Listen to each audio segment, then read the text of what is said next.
السلام علیکم ناظرین، آج کی ویڈیو ہماری پیام رومی حیات افروز کے حوالے سے ہے۔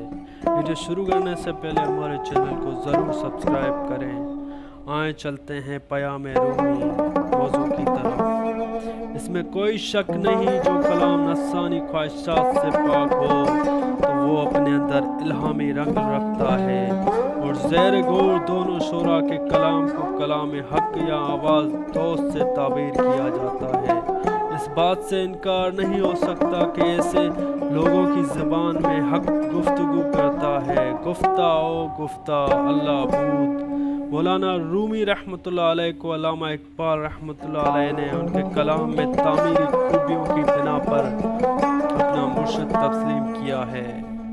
وہ اپنے کلام میں انہیں مرشد رومی رحمۃ اللہ علیہ کے نام سے یاد کرتے ہیں۔ مولانا رومی کے متعلق تو اتنا ہی لکھ دینا کافی ہے کہ وہ عالم بے بدل ہونے کے باوجود عارف کامل، نہایت بلند پایا صوفی تھے۔ آپ کی مثنوی شریف تصوف کی بہترین اعلیٰ کتاب ہے۔ انہوں نے زندگی کے ہر پہلو پر قرآن حدیث زبان میں گفتگو کی ہے، خوبصورت انداز سے پیچیدہ مسئلوں کا حل پیش کیا ہے، اہم معاملات کو عام فہم مثالوں سے سمجھایا ہے۔ مولانا نے جب کبھی کوئی مثال دی ہے تو ایسا محسوس ہوتا ہے کہ یہ تمثیل نہیں بلکہ کوئی حقیقی واقعہ ہے، پھر اس مثال کے بعد کسی نہایت پیچیدہ مسئلے کی آسانی سے وضاحت کر دیتے ہیں، اور بہت ہی سادہ انداز میں، جیسے ہر عام بندے کو سمجھ آ سکے، جو قارئین کے ذہن میں پوری طرح اتر جاتا ہے۔ آپ نے اسی طرح زندگی سے متعلق عام معاملات کا حل پیش کیا ہے۔ علامہ اقبال رحمۃ اللہ علیہ نے مولانا رومی رحمۃ اللہ علیہ کا کلام اس لیے پسند کیا کہ مولانا نے مسلمانوں کی زندگی کے ہر پہلو پر حیات افروز لاہ عمل پیش کیا۔ پیر رومی کے فیض کا قصہ میں پھر سناتا ہوں کہ وہ بہت سے سربستہ رازوں اور اسرار کا دفتر تھے۔ کلام اقبال رومی حرارت افروز اشعار سے مالا مال ہیں۔ ان کے درمیان ایسا ہوں جیسے شعلوں میں لمحہ بھر کے لیے ایک چنگاری ہو۔ ان کی جلائی ہوئی شمع نے مجھے پروانے پر حملہ کیا، ان کی شراب نے میرے پیمانے پر جنجون مارا۔ پیر رومی نے خاک کو بھی اکسیر کر دیا، میری خاک سے کئی جلوے تعمیر کیے۔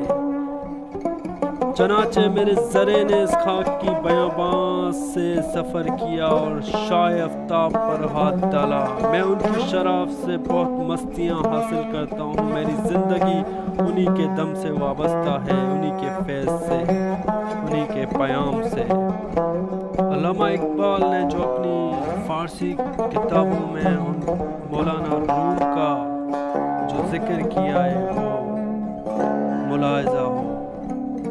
مولانا رومی وہ مرشد روشن ضمیر ہیں جو کاروان عشق و مستی کے لیے رہبر ہیں۔ نور ان کی منزل چاند سورج سے بھی بلند تر ہے، جن کے خیمے کی تباہیں کہکشاں سے بندھی ہیں۔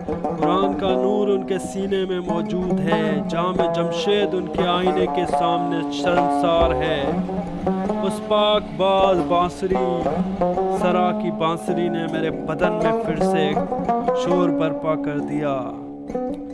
رومی نے کہا کہ انسانوں کے ضمیر اسرار کو سمجھتے ہیں اور اہل مشرق خواب گراں سے اب بیدار ہوئے، ان کو تازہ جذبات دیے گئے ہیں، پرانی زنجیریں اب ٹوٹ گئی ہیں۔ اے فرنگ کے اسرار سمجھنے والے، سوائے تیرے کوئی شخص درست طریقے سے فرنگ کی آگ میں نہیں بیٹھا۔ اے مخاطب، خلیل اللہ کی طرح خدا کا مست ہو اور ہر پرانے بت خانے کو توڑ دو۔ قوموں کے لیے دل کی کشش عشق ہی زندگی ہوتی ہے، کم نظر لوگ اس عشق کو دیوانگی کہتے ہیں۔ کوئی قوم اس نیلے آسماں کے نیچے ایسی نہیں جس نے اہل ہنرمند ہوتے ہوئے بھی بغیر جنون کے کوئی کام کیا ہو۔ مومن عزم توکل سے ہی غائب آتا ہے، اگر اس میں یہ دو صفات نہ ہوں تو وہ کافر ہوتا ہے۔ ان اشعار کے بعد علامہ اقبال رحمۃ اللہ علیہ نے مولانا کے نظریات کو مزید تفصیل کے ساتھ منظوم کیا ہے۔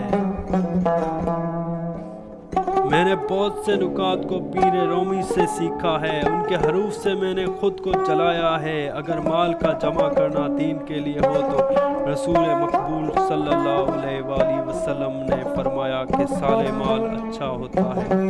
اگر تیری نظر اس حکمت پر نہ ہو تو تو غلام ہے، تیری آقا سونا چاندی ہے۔ مولانا رومی کا کلام عشق و مستی سے لبریز ہے۔ مولانا رومی کے کلام کے وضاحت کے لیے تعداد کتابیں لکھی تصنیف کی گئی ہیں۔ آپ کے پہلے شعر بشن و ازنیس چی حکایت می کنت پر 1000 صفحات مشتمل ایک کتاب لکھی جا چکی ہے۔ اسی کے ساتھ ہمارے ویڈیو اختتام پر پہنچیے۔ آپ سے گزارش ہے ہمارے چینل کو لائک کریں، سبسکرائب کریں اور بیل آئیکن کے بٹن کو بھی ضرور دبائیں تاکہ ہر آنے والی ویڈیو آپ تک بآسانی پہنچ جائے۔ اللہ آپ کا حامی و ناصر و فی امان۔